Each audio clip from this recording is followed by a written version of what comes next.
The suitcase looked exactly like hers. Black, hard shell, silver lock. Same size, same brand.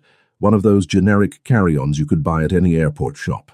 Nia Sanders grabbed it from the baggage carousel at LAX without a second thought, exhausted from the 6-hour flight from Atlanta and desperate to get to her new apartment before midnight. She didn't realize her mistake until she was home, standing in her tiny Koreatown studio, unzipping the luggage to find her clothes. What she found instead made her blood turn to ice. Money.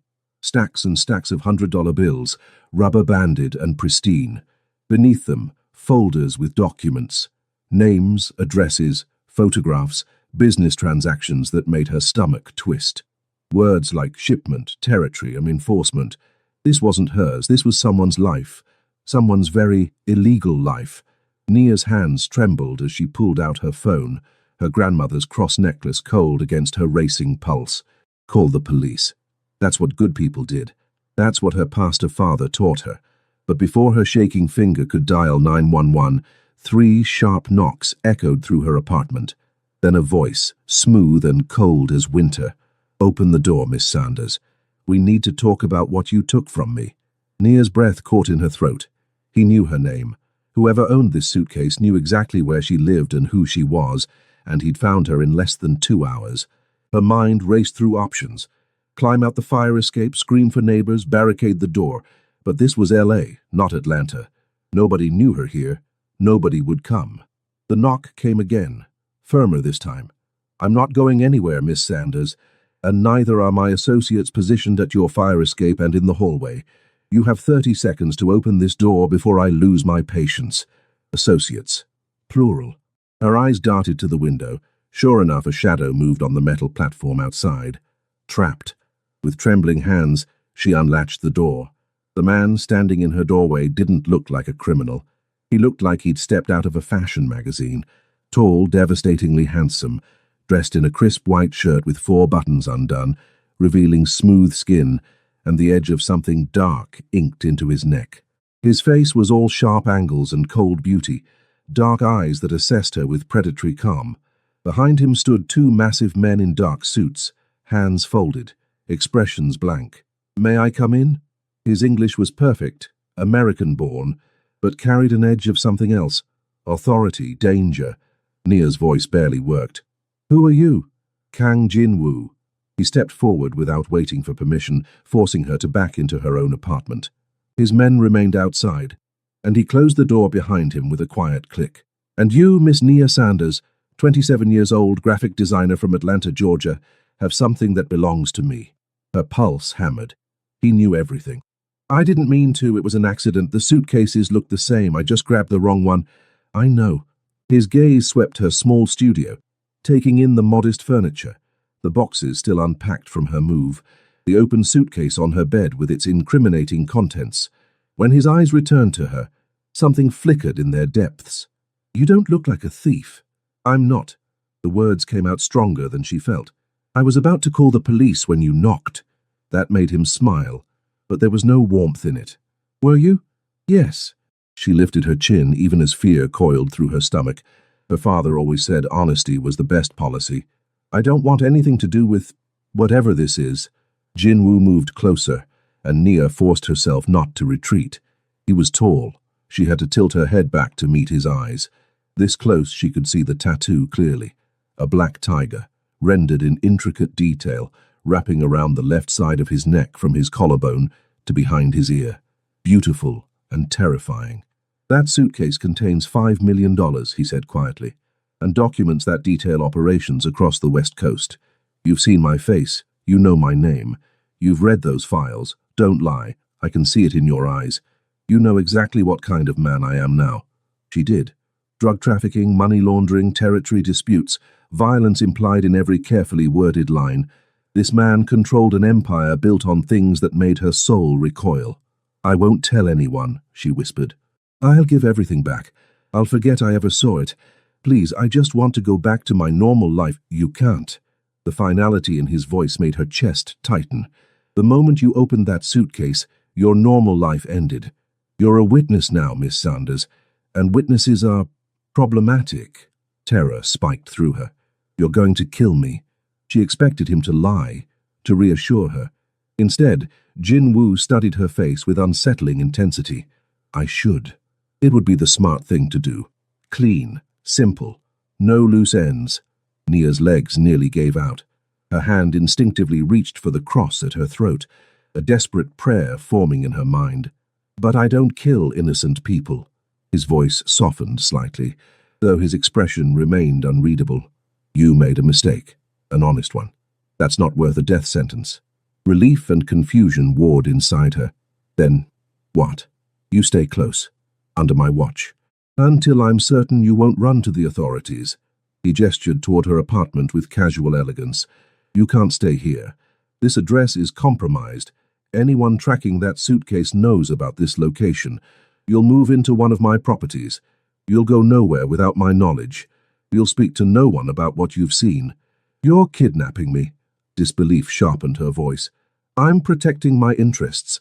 His gaze held hers, dark and unwavering. "And whether you believe it or not, I'm protecting you too. The people who are supposed to receive that money. They don't forgive mistakes. They don't care that you're innocent. If they find you before I secure this situation, they'll do things that make death look merciful." Nia's stomach turned. "How long?" "As long as it takes." Jin-woo pulled out his phone, typed something quickly. "Pack a bag. Essentials only. My men will retrieve the rest of your belongings tomorrow and secure this apartment. I have a job. Call in sick. I can't just disappear. You don't have a choice, Miss Sanders." The warmth, if it could be called that, vanished from his voice, replaced by cold command. "You have two options. Come with me willingly, or my men will carry you out. Either way, you're leaving this apartment in the next 5 minutes." She stared at him, this beautiful, terrifying stranger who'd just upended her entire existence. Everything in her upbringing screamed that this was wrong. She should fight, should scream, should find a way to escape and run straight to the police. But the rational part of her brain, the part currently drowning in adrenaline, whispered that he was right. She'd seen too much. She knew too much. And if he wanted her dead, she'd already be dead. Going with him was survival, even if it went against everything she believed in. "Fine." The word tasted like ash. "But I'm not a criminal. I won't become one." Something flickered across Jin-woo's face. Respect, maybe, or curiosity. "We'll see."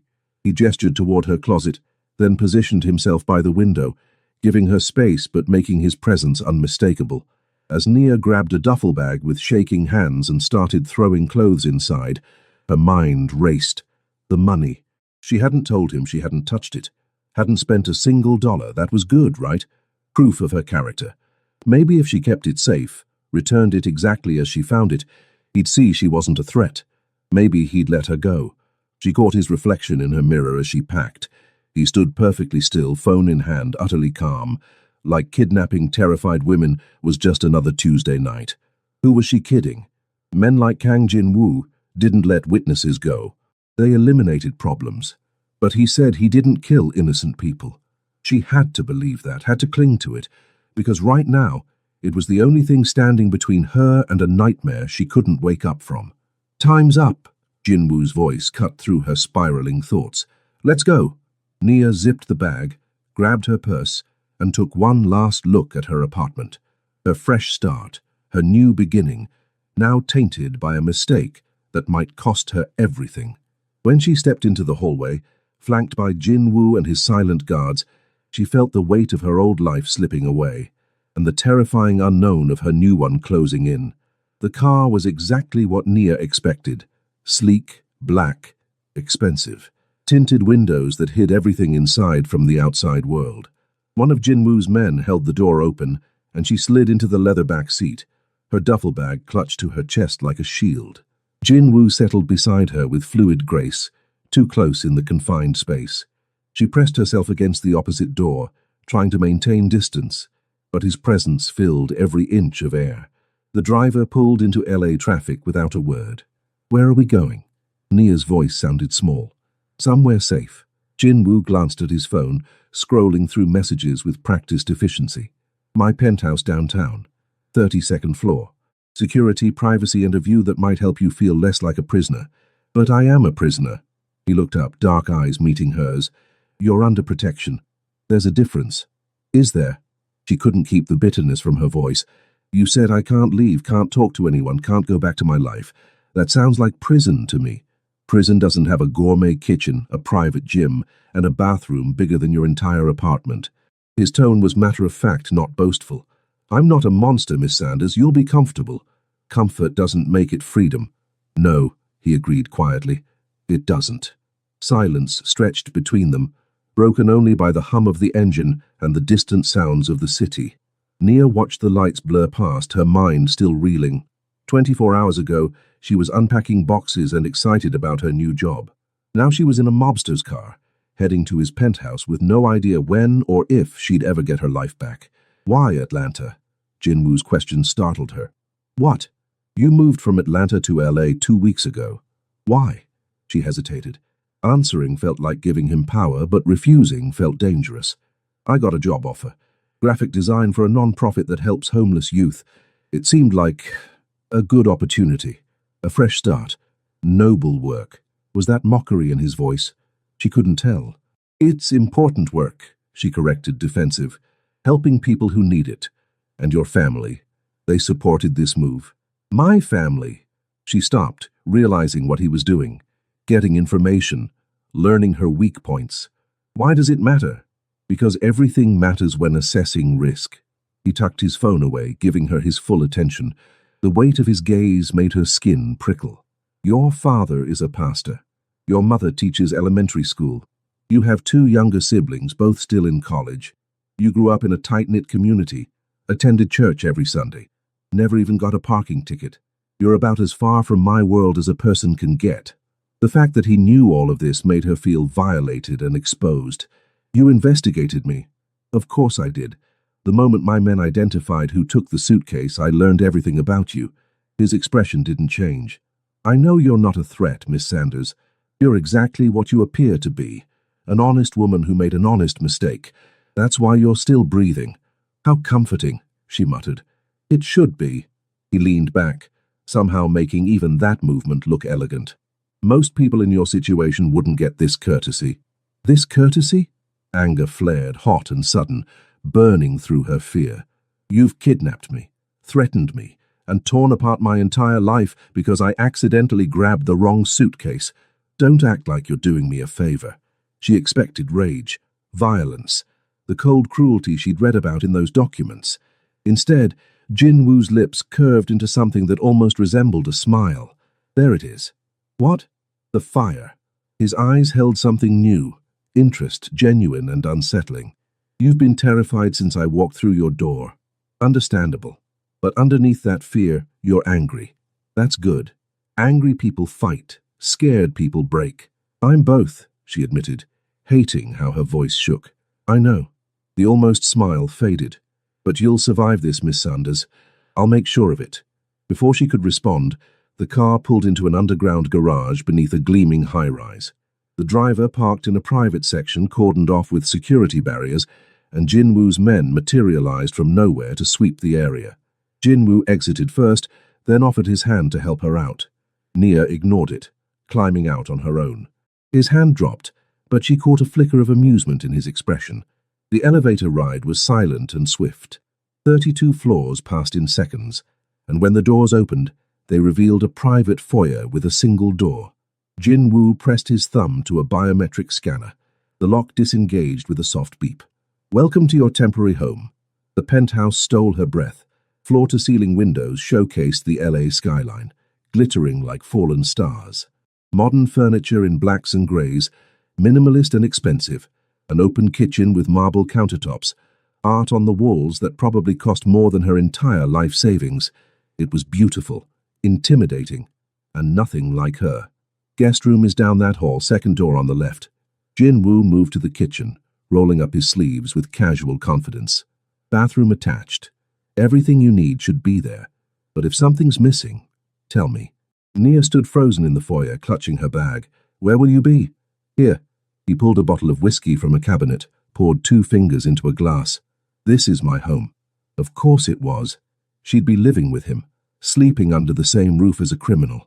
Her father would be horrified. Her mother would cry, and she was too exhausted to process it. I need to call my family, she said quietly. They'll worry if they don't hear from me. Jinwoo considered this, swirling the amber liquid in his glass. You can call, but you tell them everything's fine.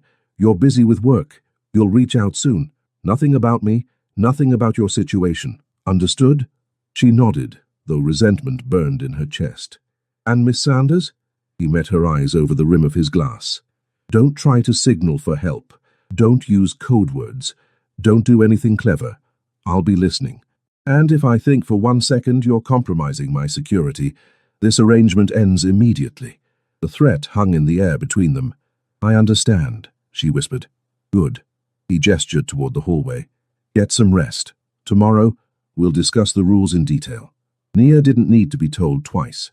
She hurried down the hall, found the guest room, a space larger and nicer than any bedroom she'd ever had, and closed the door behind her. Only then did she let herself sink onto the bed, her bag falling to the floor, her body shaking with delayed shock. She was trapped, truly, completely trapped in a world she didn't understand, with a man who held her life in his hands. And the worst part? The absolutely terrifying part? When Kang Jin-woo looked at her with those dark, intense eyes, something in her responded, something she didn't want to name. Attraction. To a criminal. To everything she should despise. God help her. Nia barely slept. Every sound in the unfamiliar penthouse made her jump. The hum of the ventilation, the distant city noise, footsteps in the hallway that might or might not be Jin-woo. When morning light finally spilled through the massive windows, she found herself staring at the ceiling, exhausted and wired simultaneously. A soft knock at her door made her sit up. Yes? Breakfast is ready. Jin-woo's voice, muffled through the wood. Come eat. She found him in the kitchen, cooking. Actually cooking. Not ordering staff or having food delivered. He stood at the stove in black joggers and a tight-fitting white t-shirt. His tattoo fully visible now. The tiger seeming to move as his muscles shifted while he flipped something in a pan. You cook. The question escaped before she could stop it. I live alone. I eat. He glanced over his shoulder, and Nia realized she was staring. Sit. You need to eat. The island counter had 2 place settings. Nia slid onto a stool, uncomfortable and hyper-aware of everything. The way he moved, the domesticity of the scene. How surreal this all felt. He plated eggs, rice, kimchi, and grilled fish, setting one in front of her. Traditional Korean breakfast. The smell made her stomach growl despite her anxiety. I've never had Korean food, she admitted. Try it. He settled across from her with his own plate, picking up chopsticks with ease. You're in Koreatown now. Might as well get used to it. Nia used the provided fork, tentatively tasting the kimchi. Spicy, tangy, complex. Different, but not bad. The eggs and fish were perfectly cooked. They ate in silence for several minutes before Jin-woo spoke again. The rules are simple. You don't leave this penthouse without me or one of my men.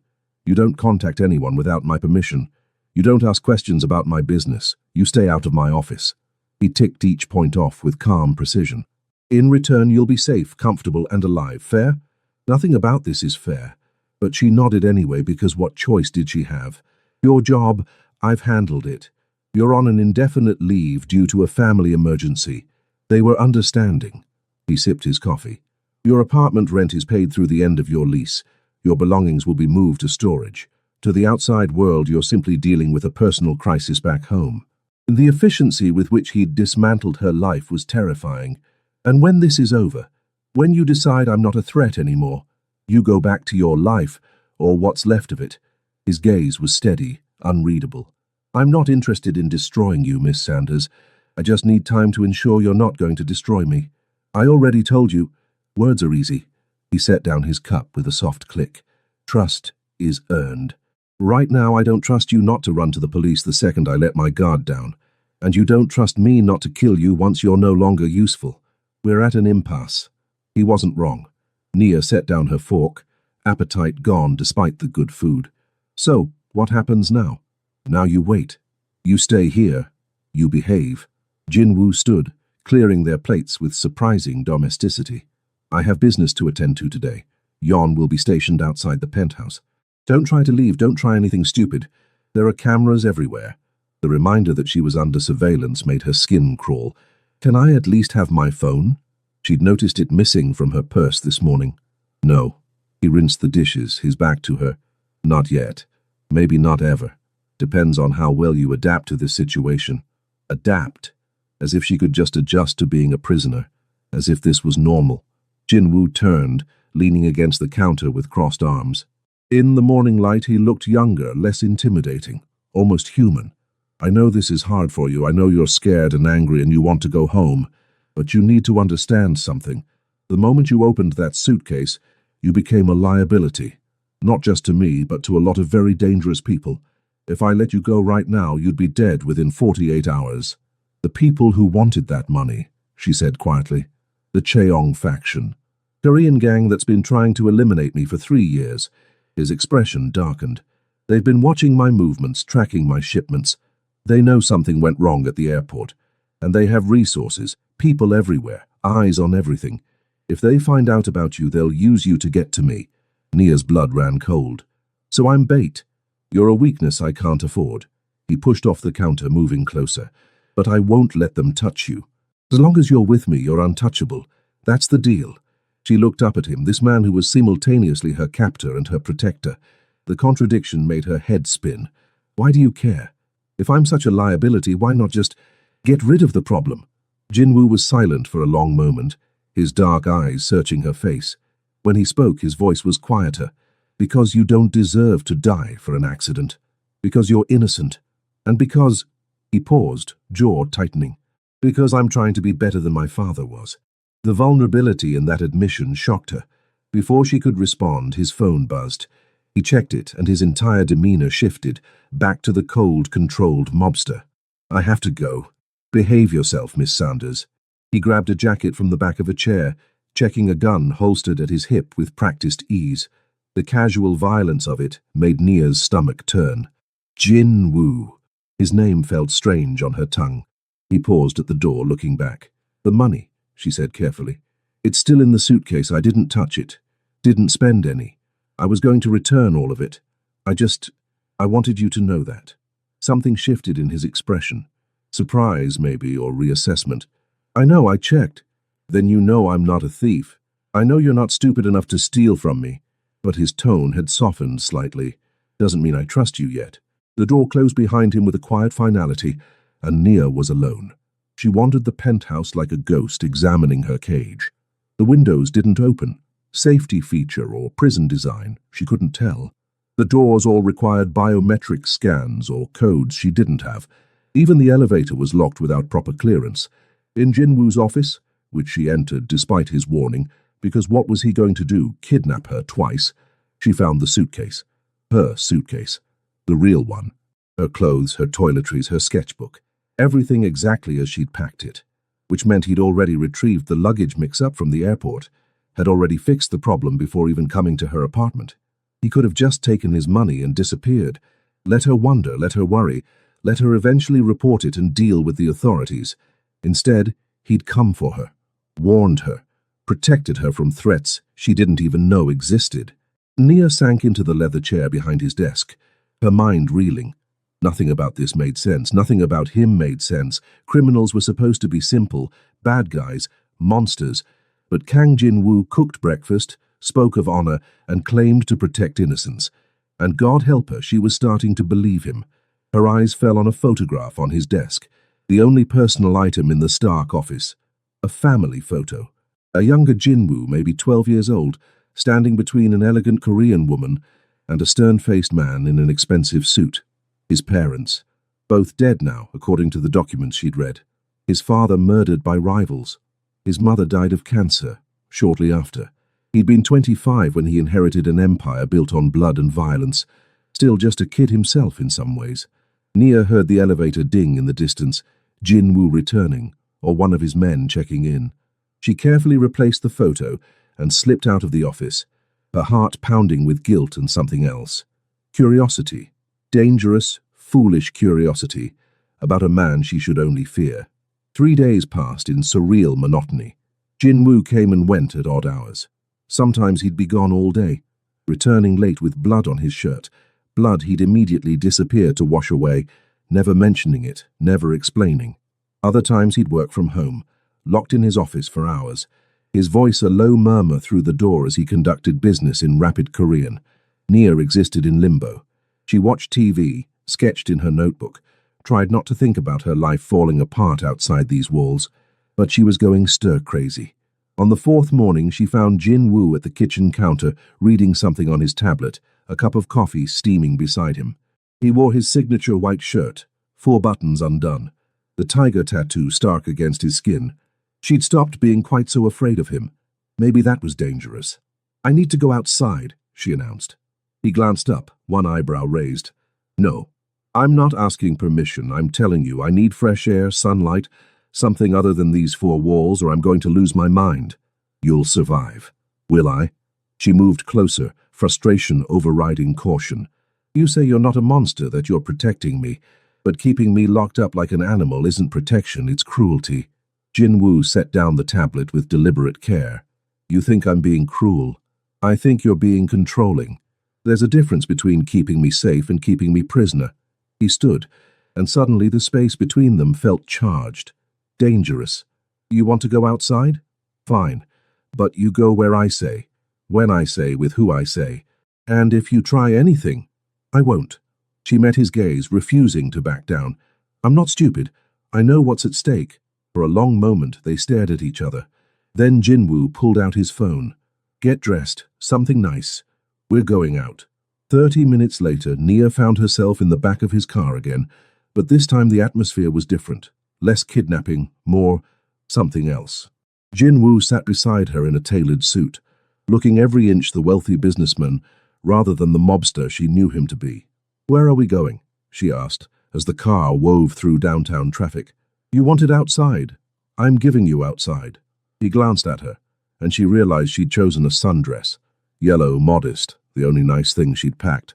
His gaze lingered a moment too long before he looked away. "There's a Korean cultural center in Koreatown. Art exhibit opening today. Public, safe, civilized. An art exhibit." She hadn't expected that. The center was beautiful.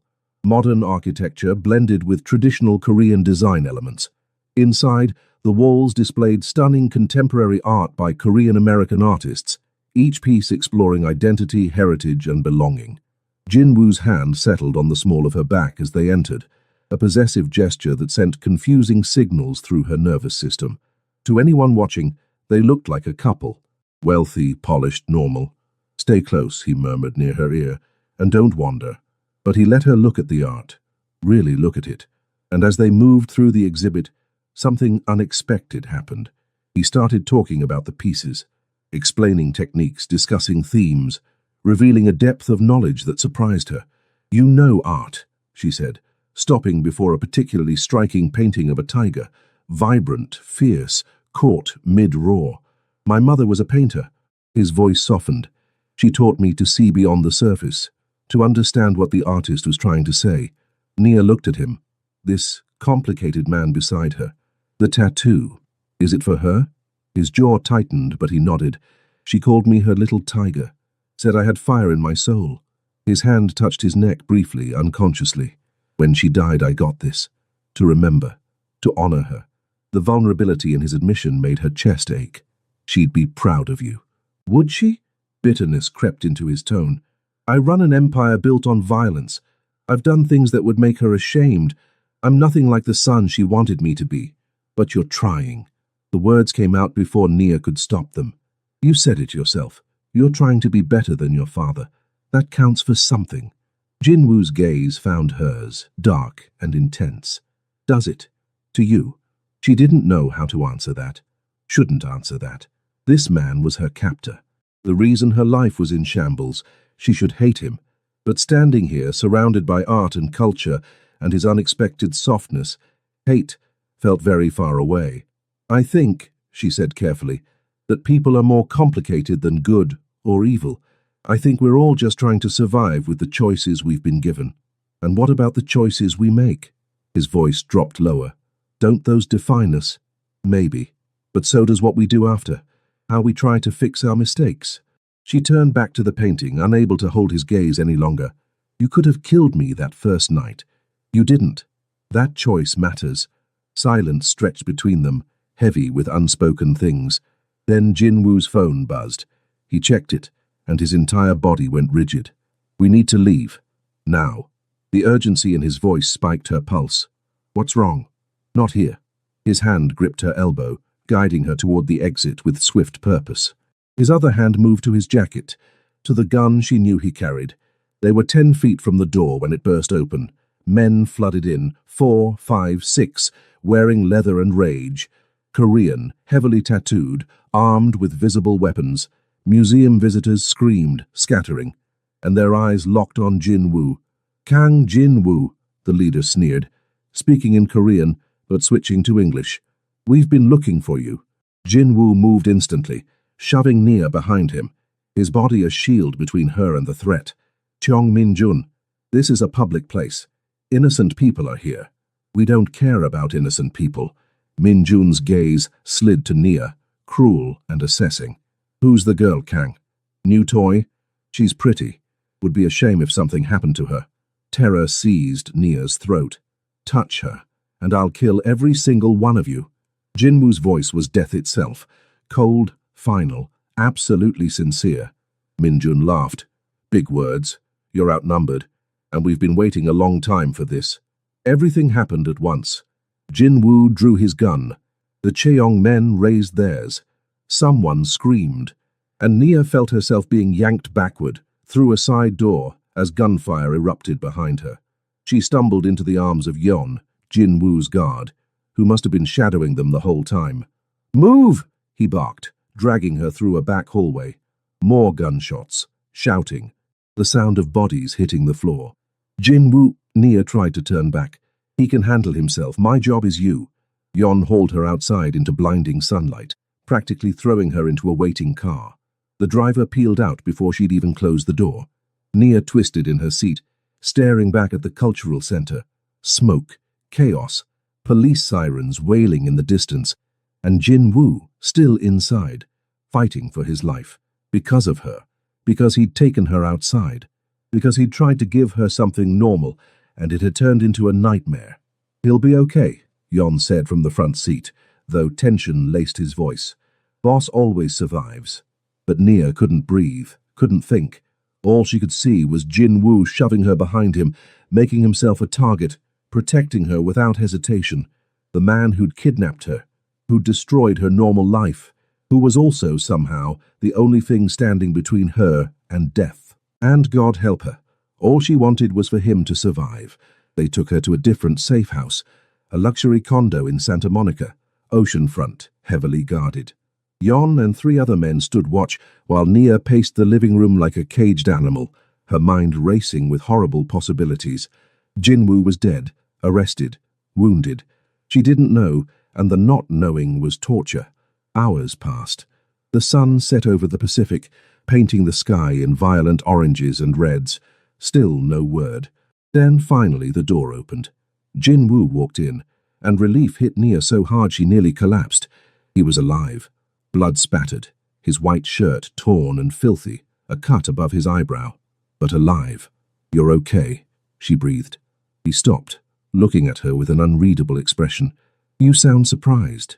"I thought—" Her voice cracked. "I thought they killed you. They tried." He moved to the bar, poured whiskey with a hand that trembled slightly, the only sign of what he'd been through. 5 of them are dead. Min Jun escaped. He knows about you now, Nia. Knows you're important to me. The use of her first name registered distantly. He'd never called her that before. Always Miss Sanders, formal and distant.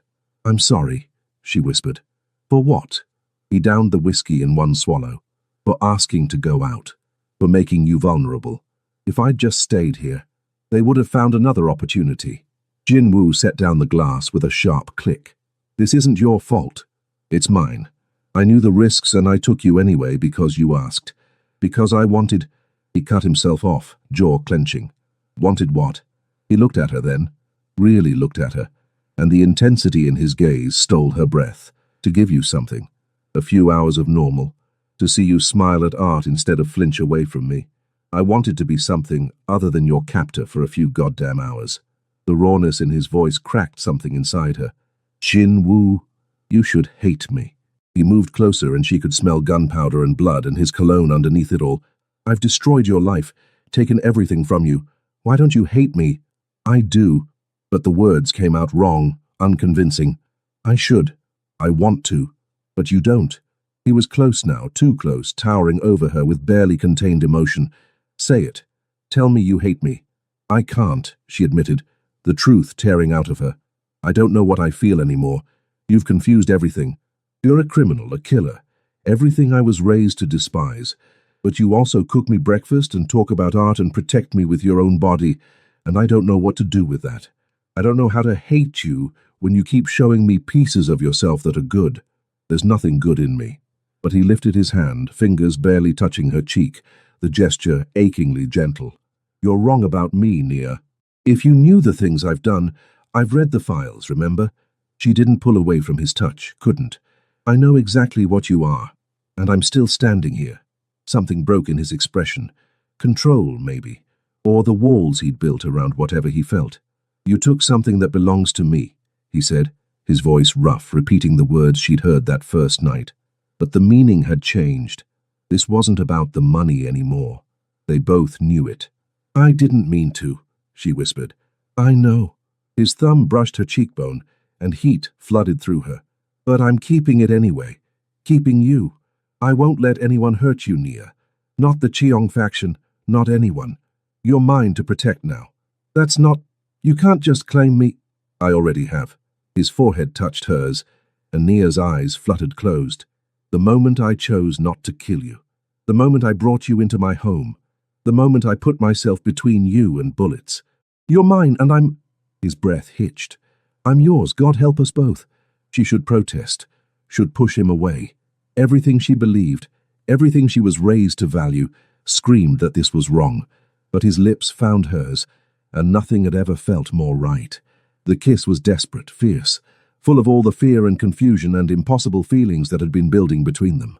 Nia's hands fisted in his ruined shirt, pulling him closer, needing the proof that he was real and alive and here. He groaned against her mouth, one hand tangling in her braids, the other gripping her waist. This is a mistake, he breathed between kisses. I know. I'm poison for you. I know. You should run as far from me as possible. I know. She pulled back just enough to meet his eyes. But I'm not running. The words hung between them, a choice and a surrender all at once. Jin Woo's jaw worked, emotion warring across his features. Then he kissed her again, softer this time, like a promise. Then I'll protect you, from my enemies, from my world, from myself if I have to. I swear it. On what? She needed to know, needed something to believe in. His hand covered hers, pressing it against his chest where she could feel his heart pounding. On my mother's memory, on the only good thing left in me. On this, he gestured between them. Whatever this is, it's real. And I don't break promises, Nia, not to you. She believed him. God help her, she believed every word. What happens now? She asked quietly.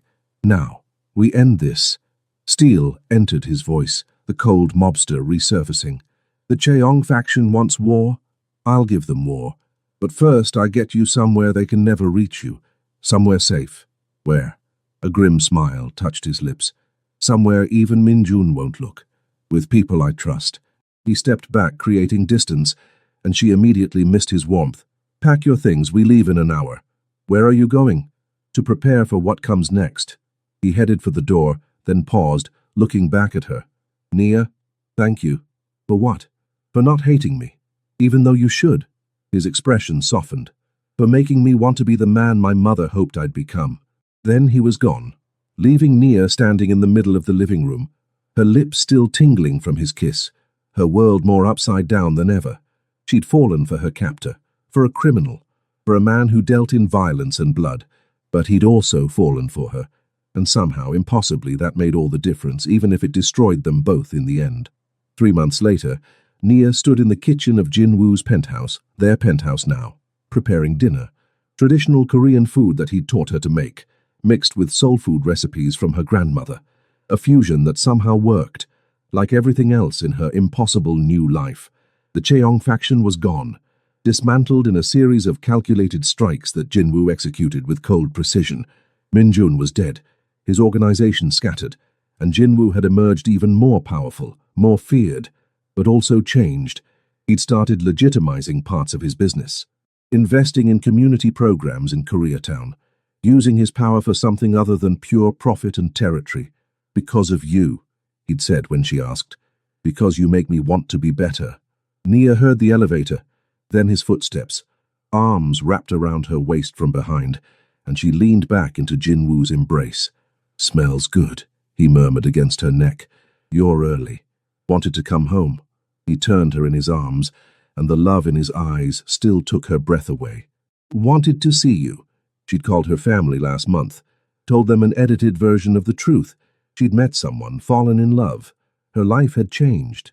Her father was skeptical, her mother worried, but they heard the happiness in her voice and chose to trust her. "I got something for you." Jinwoo pulled a small box from his pocket. Nia's heart stuttered. "Jinwoo, open it." Inside was a key. Not a ring, not yet, he knew she wasn't ready, but a key to the penthouse. Official, permanent. "Move in with me," he said quietly. "Not as my captive, as my partner, my equal. Stay because you want to, not because you have to." Tears pricked her eyes. "You're giving me a choice. I should have given you one from the beginning." His thumb caught a falling tear. "I can't undo what I did, how we started, but I can give you this, the freedom to choose me, or to walk away. No consequences, no threats, just your choice." Nia looked at the key, then at him, the man who'd kidnapped her, protected her, loved her, changed her, the man she'd somehow impossibly fallen in love with despite every reason not to. "I choose you," she whispered. "I choose us." The smile that broke across his face was beautiful and pure, and everything she never thought she'd see from Kang Jinwoo. He kissed her then, soft and reverent, like she was something precious, something worth protecting, something worth becoming better for. And Nia Sanders, good girl from Atlanta who'd accidentally grabbed the wrong suitcase and the right man, kissed him back. Because sometimes the most dangerous choices lead to the safest places, and sometimes love finds you in the last place you'd ever think to look.